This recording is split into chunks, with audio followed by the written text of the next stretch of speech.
नमस्कार, आपका स्वागत है रेवोल्यूशन स्टडी पॉइंट के यूट्यूब चैनल पर। और दोस्तों, आप ग्रामीण प्रवेश पढ़ रहे थे लेखपाल के लिए, ठीक है। उसमें आपने ग्राम विकास का 2 लेक्चर देख लिए थे। आज हम लोग ग्राम विकास से ही तीसरा लेक्चर देखेंगे। उसमें होगा समाज की संरचना, ठीक है।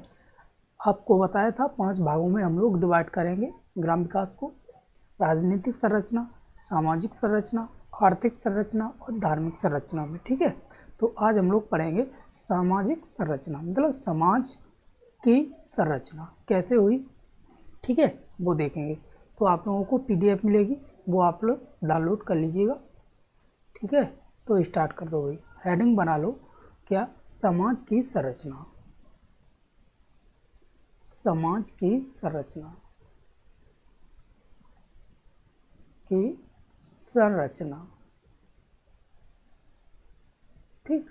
हेडिंग बना लिया आपने, समाज की संरचना भाई। अब ये होता क्या है, देखो, सामाजिक संरचना में आपको बताया था वर्ण व्यवस्था, ठीक है। तो हम लोग वर्ण व्यवस्था को 2 भागों में डिवाइड करके पढ़ेंगे। कौन सी? एक तो ऋग्वैदिक काल और दूसरा उत्तर वैदिक काल, ठीक है। और ऋग्वैदिक काल को हम लोग कर्म के आधार पर बांटेंगे और उत्तर वैदिक काल को वंशानुगत बांटेंगे, ठीक है। तो हेडिंग क्या ऐसे ही लिखो, आप लिख सकते हो क्या? वर्ण व्यवस्था। वर्ण व्यवस्था, ठीक, वर्ण व्यवस्था। अब वर्ण व्यवस्था को हम लोग 2 भागों में डिवाइड करके पढ़ेंगे। कौन सा? एक तो ऋग्वैदिक काल, ऋग्वैदिक काल, ठीक, ऋग्वैदिक काल। और दूसरा पढ़ेंगे उत्तर वैदिक काल, ठीक है, उत्तर वैदिक काल, ठीक है भाई। अच्छा, तो ऋग्वैदिक काल को जब पढ़ेंगे तो हम लोग ये कर्म के आधार पर पढ़ेंगे, ठीक है, कर्म आधारित। जो समाज को जिस कैटेगरी में रखा जाएगा वो ऋग्वैदिक काल में कर्म के आधार पर रखा जाएगा, और उत्तर वैदिक काल में वंशानुगत, ठीक है, वंशानुगत। वंश के अनुसार भाई समाज में रखा जाएगा, किस श्रेणी में। जैसे हम बात करें श्रेणी, 4 श्रेणियों में समाज बटा हुआ है: ब्राह्मण समाज, क्षत्रिय समाज, वैश्य समाज और शूद्र समाज, ठीक है। अब ये बेसिकली आया कहाँ से? देखो, ऋग्वैदिक काल जो था, ऋग्वेद के 10वें मंडल में पुरुष सूक्त में ये वर्णित है। क्या है भाई? ब्राह्मण, क्षत्रिय, वैश्य और शूद्र, ठीक है। तो ये लिख लो, पॉइंट बना के लिखो, पॉइंट बना के लिखोगे। ऋग्वेद के 10वें मंडल में, ऋग्वेद के 10वें मंडल में, 10वें मंडल में पुरुष सूक्त, ठीक है, किसमें? पुरुष सूक्ति, पुरुष सूक्ति। क्या क्या है भाई? देखो, पहला तो भाई ब्राह्मण, ब्राह्मण, वैश्य, ब्राह्मण के बाद क्षत्रिय, क्षत्रिय, फिर वैश्य और शूद्र, ठीक। ब्राह्मण, क्षत्रिय, वैश्य, शूद्र, 1 2 3 और 4, ठीक है। अब ये ऋग्वैदिक काल में 10वें मंडल में ये वर्णित है भाई, ब्राह्मण, क्षत्रिय, वैश्य और शूद्र, ठीक है। चलो आगे देखो, आगे क्या? अब राजनीतिक संरचना के आधार पर क्या बताया, देखो, राजनीतिक संरचना,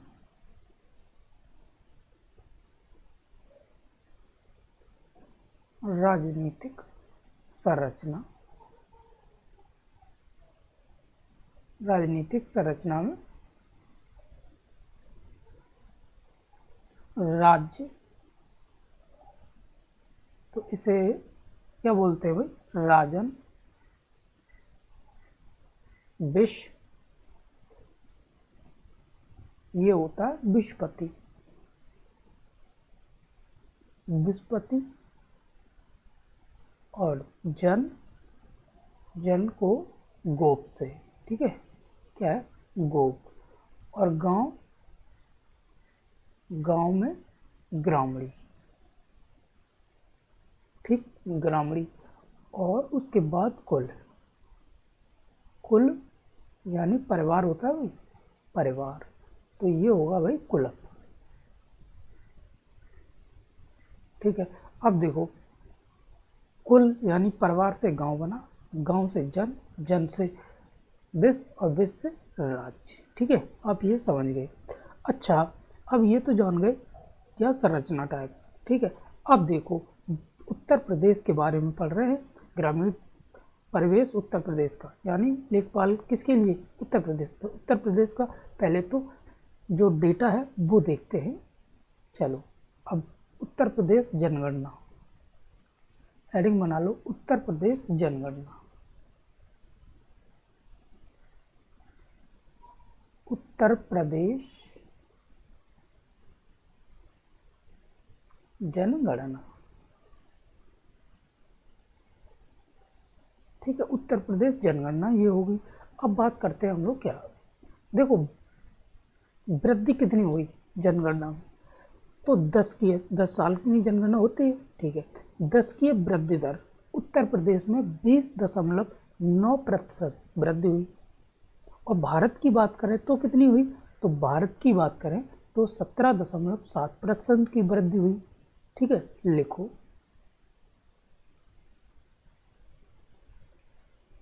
इसमें आप लिखो 10 की वृद्धि दर, 10 की वृद्धि दर, 10 की वृद्धि दर किसके सापेक्ष भाई, उत्तर प्रदेश के सापेक्ष, तो कितनी हुई वृद्धि दर, 20.9%, ठीक है। अब भारत में कितनी हुई भाई, भारत कोष्टक में लगा लो भारत, तो भारत के सापेक्ष हुई 17.7%, ठीक है। अब बात करते हैं जनघनत्व, आप जानते होंगे भाई जनघनत्व क्या होता है, प्रति वर्ग किलोमीटर में जितने लोग निवास करते हैं, ठीक है, तो जनघनत्व लिखो, जनघनत्व, जनघनत्व की बात करें तो उत्तर प्रदेश में कितना हुआ भाई, उत्तर प्रदेश में हुआ 829 प्रति वर्ग किलोमीटर, ठीक है। और यही भारत में देखें तो 382 प्रति वर्ग किलोमीटर, ठीक है, लिख लो 829 भारत, उत्तर प्रदेश में 829 व्यक्ति प्रति वर्ग किलोमीटर, ठीक है, वर्ग किलोमीटर। और यही चीज़ भारत में देखा जाए तो ये भारत का भी आंकड़ा आपको याद रखना है, भारत में तो ये हो गया 382 व्यक्ति प्रति वर्ग किलोमीटर, ठीक, ये हो गया, तो आप समझ गए भाई। अब देखो, अब बात करते हैं किसकी, ये तो जनगणना का हो गया। अब हम लोग देखते हैं जनसंख्या लिंगानुपात, ठीक है।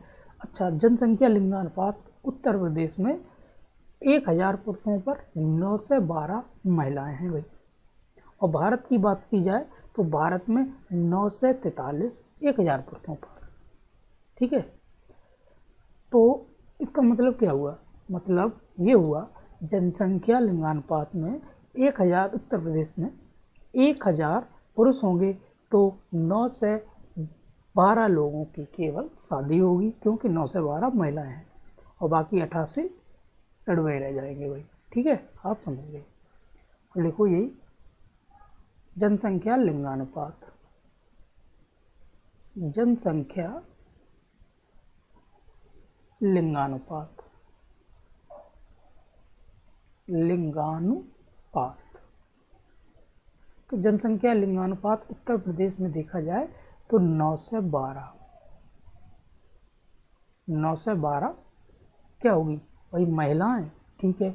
और भारत की बात की जाए, भारत की, तो भारत में होगा भाई 9 से 43। ठीक है।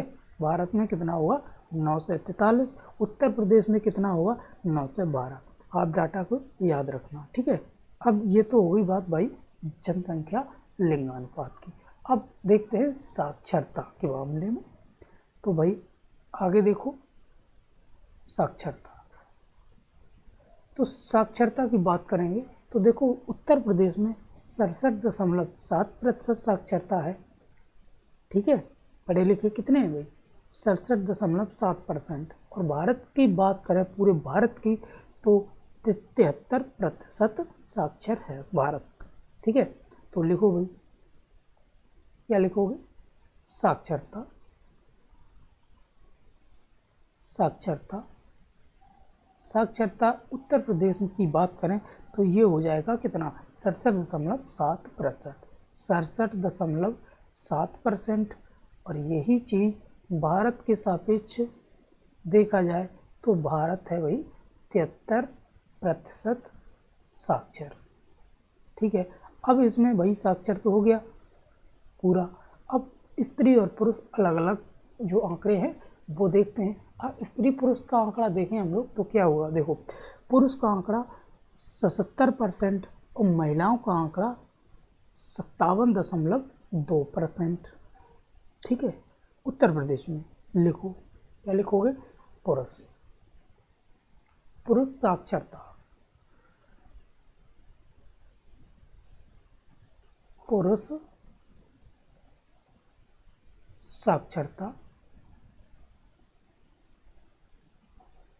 पुरुष साक्षरता होगी भाई कितनी, 77%, 77%। और महिला साक्षरता, महिला साक्षरता होगी भाई 57.2%। ठीक है। कितनी होगी भाई, 57.2% महिला, पुरुष 77%। चलो अब बात करते हैं शिशु लिंगानुपात। क्या देखते हैं, शिशु लिंगानुपात। अच्छा, पुरुष लिंगानुपात कितना था उत्तर प्रदेश में, 9 से 12, 1000 पुरुषों पर 9 से 12 स्त्रियाँ। ठीक है। और शिशु लिंगानुपात, शिशु के बारे में बात की जाए तो बेबी चाइल्ड, जो गर्ल्स बेबी चाइल्ड है वो, तो वो होगी 9 से 2। उत्तर प्रदेश में भाई क्रिटिकल समस्या है भाई, 9 से 1000 बेबी बॉय पर 9 से 2 बेबी गर्ल है भाई। समझ गए आप। उत्तर प्रदेश। और पूरे भारत का आंकड़ा देखा जाए तो भारत में 9 से 29। ठीक। तो लिखो ये भी, इसमें क्या बताया भाई, शिशु लिंगानुपात, शिशु लिंगानुपात, लिंगानुपात। ठीक है। शिशु लिंगानुपात की बात करें तो उत्तर प्रदेश में कितना है, 9 से 2। ये तो यूपी में हो गया भाई। और भारत में कितना है, भारत, तो भारत की बात की जाए तो ये हो गया 9 से 29। ठीक, 9 से 29। अब देखो इसमें एक चीज़ लिख लो, कन्फ्यूज ना होना आप। देखो 1000 बेबी बॉय और 9 से 2 बेबी गर्ल, बेबी गर्ल। ठीक है भाई। तो ये आंकड़ा किसका है, यूपी का। ठीक।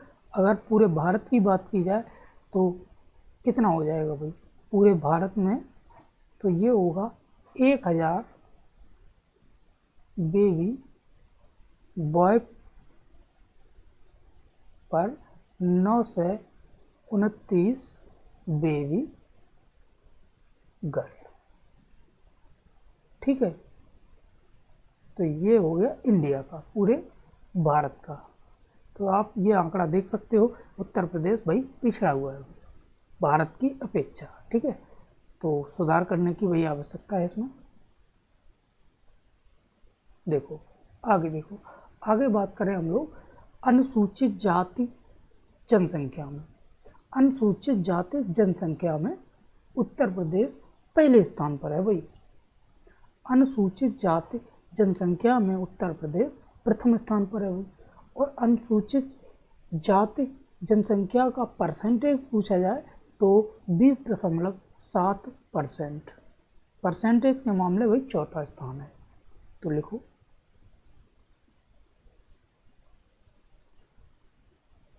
क्या लिखोगे, अनुसूचित जाति जनसंख्या में अनुसूचित जाति जनसंख्या में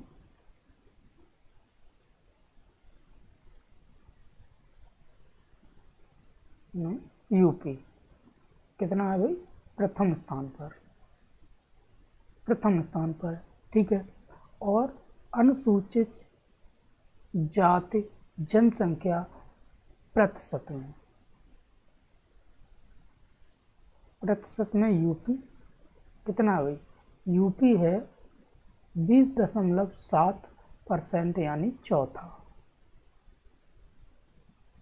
चौथा स्थान है भाई, समझ लो। अब आगे देखो ये डाटा है, इसको ज़्यादा समझाने की ज़रूरत नहीं पड़ती, इसे तो याद करना ही पड़ेगा भाई है। देखो अनुसूचित जनजाति जनसंख्या की बात करें तो केवल 0.6% यूपी में है भाई। बहुत ही क्रिटिकल मामला है भाई। क्या है, अनुसूचित जनजाति। ठीक है, अनुसूचित जनजाति प्रतिशत के मामले में 0.6%। लिखो अनुसूचित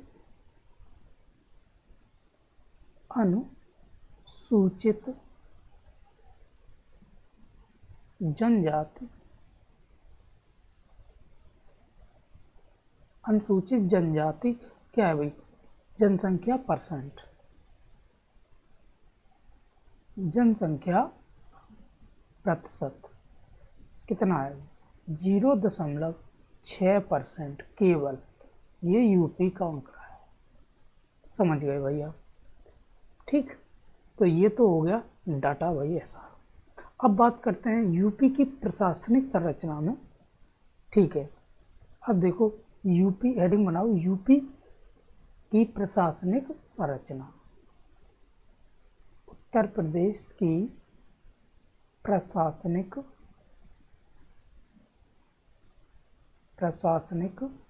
संरचना।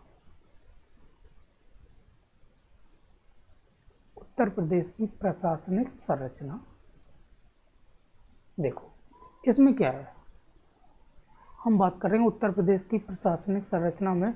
देखो आर्थिक संभाग, मंडल, जिला, नगर पंचायत, तहसील, सामुदायिक विकास खंड और नगर पंचायत, नगर पालिका, नगर निगम, कुल गांव, ये सभी देखेंगे। ठीक है, और भी फैक्ट होंगे वो भी देख लेंगे।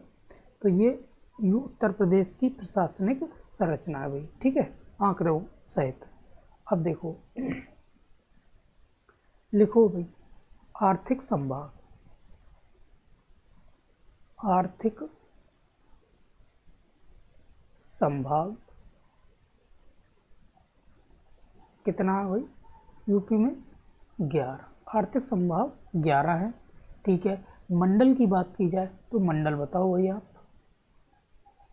मंडल यूपी में कितने हैं भाई, 18।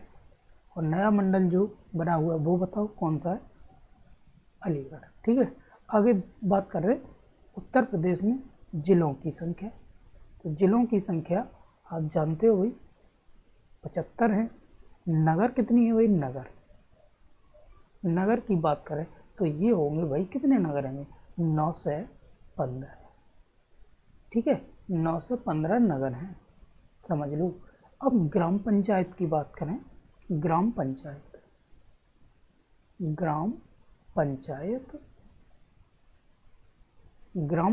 की बात करें तो उत्तर प्रदेश में कितनी है भाई, आपको पहले भी बताया था 58,194।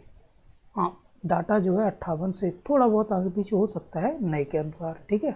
और बात करें तहसील, तहसील कितनी है भाई, तहसील 350। कितनी तहसील है भाई, 350 तहसील है। सामुदायिक विकास खंड की बात करें, देखो सामुदायिक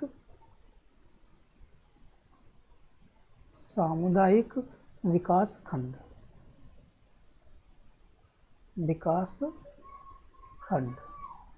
सामुदायिक विकास खंड की बात करें तो ये होंगे कितने भाई बताओ, 826।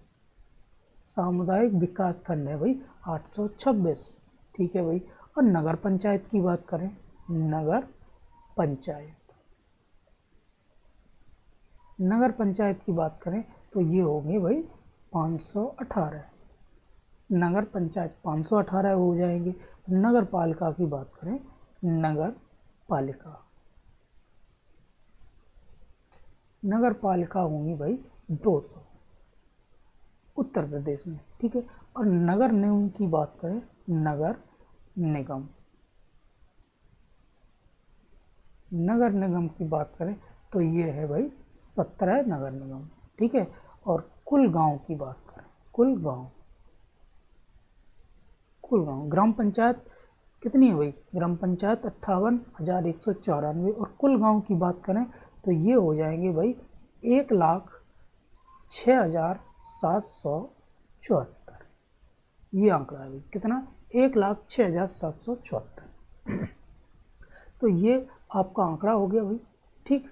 तो आप एक बार फिर से देखो क्या है, आर्थिक संभाग 11 है, मंडल 18 है, जिला 75, नगर 9 से 15 और ग्राम पंचायत 58,194। एक दो बार पढ़ोगे आप याद हो जाएगा। तहसील 350, सामुदायिक विकास खंड 826 सॉरी, नगर पंचायत 518, नगर पालिका 200, नगर निगम 17 और कुल गांव 1,06,774, ठीक है। अब देखो ग्रामीण समुदाय,